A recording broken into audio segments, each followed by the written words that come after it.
I had a teacher at university once who always used to say to me, "Solutions, not problems." He essentially meant, don't come to me with problems, come to me with what you think the solutions are. You may not have any, and I may not like them, but I'm encouraging you to problem solve yourself first, giving you the power. You don't always need me.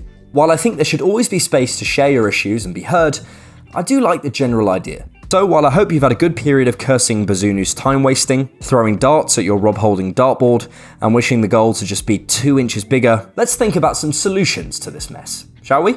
Arsenal are in a rut. We're 3 games without a win, and though we haven't dropped all 9 points available, we have dropped 6. We could have been 11 points clear heading to the Etihad. Yikes. We now go there 5 points clear, but with an even clearer objective. Win this, and we take the biggest step yet towards that title. Right now, it may feel impossible, but we can do it, if we focus on these solutions. So, what are they?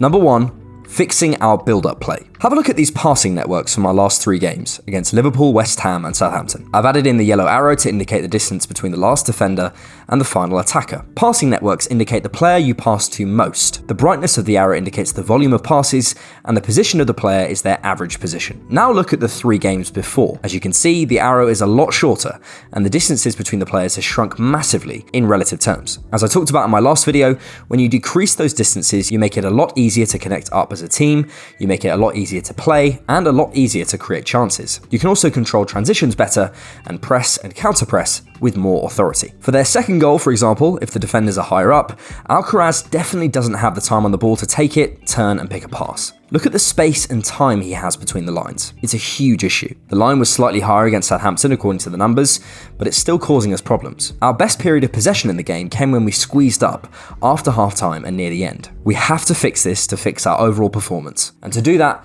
I do think we need to drop Holding. It's not just him, I'm not trying to scapegoat him, but I do think it is for the best. Maybe on another day I'd turn to instruction and hope he could hold his bottle, but it's the Etihad. One look at Haaland and he's dropping 15 yards, and the knock-on effect kills us in and out of possession. Though other players around him are dropping too. But now we tend to be adapting a bit too much. Mikel attempted to address Holding's on-ball issues by dropping Partey back to assist in build-up. Compare Partey's average position in this game to our previous game, and you'll see that playing out. What that does though, is it leaves acres of space to be transitioned into without our chief transition controller, which hurt us a bit against Southampton and could hurt us a lot more at City if we don't change it. And it also means you lose options ahead of the ball. Both that setup and the adaptation stifle us. They draw players back, sucking them through the pitch to the ball and stopping them squeezing and staying high. Here's my offer in and out of possession against Man City, assuming there is no Saliba. The idea that Saka would be a right back is a bit Sky Sports analysis. I'd just like to task him to do slightly different things out of possession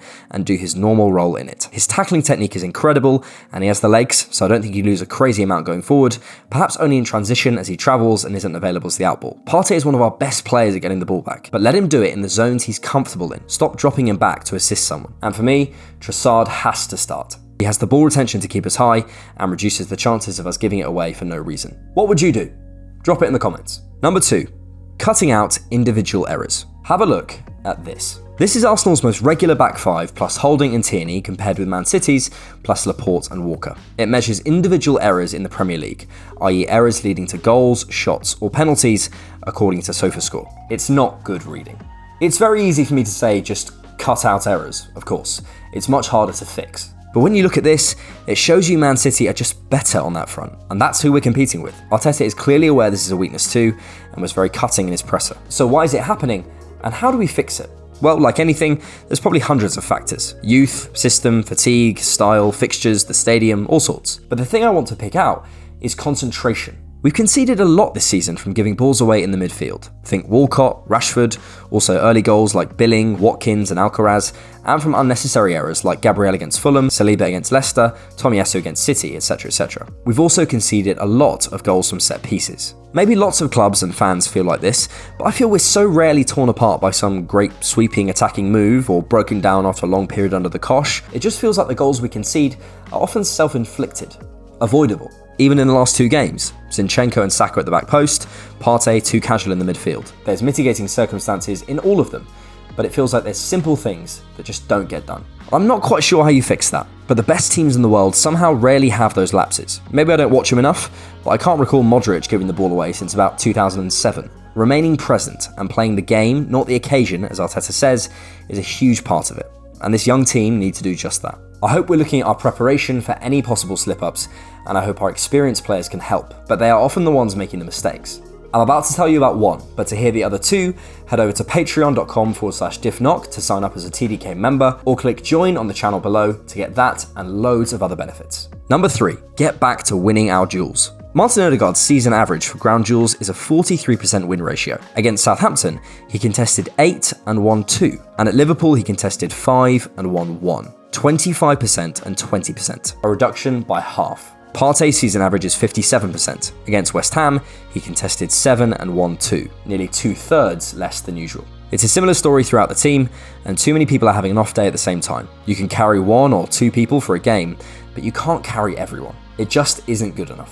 It all goes hand in hand with concentration and distances, of course, as it's a system, but our duel winning has gone out the window. We need to calm down and prepare ourselves to win the battles. Of course, duels are about physical strength, but they're also about how you prepare your body as it's about to happen. Too often we're wrestled off it because we didn't read the situation or prepare for what was coming. The opponent was faster to the ball, reacted quicker, ultimately prepared themselves better. That can't be happening in a title race. I think sometimes what happens is we get ourselves into a nice two-touch pattern of football, we're knocking it around looking for an opening, and then we can't switch our attention quick enough once the ball's turned over to counter-pressing and winning the ball back. Also, as players are so desperate to get on the ball, like Jesus and Partey, they drop out of position, so our nice second ball Hoover circle, as I'll call it, as the ball is played into a Martinelli or Saka, for example, gets disjointed, and we then lose that second ball. You know what's coming. When I lose a duel, I'm upset. Mikel has given the players a structure. From everything we know, the players feel prepared, and it's more about not following the game plan, as we heard from Jesus recently and Xhaka last season. So now,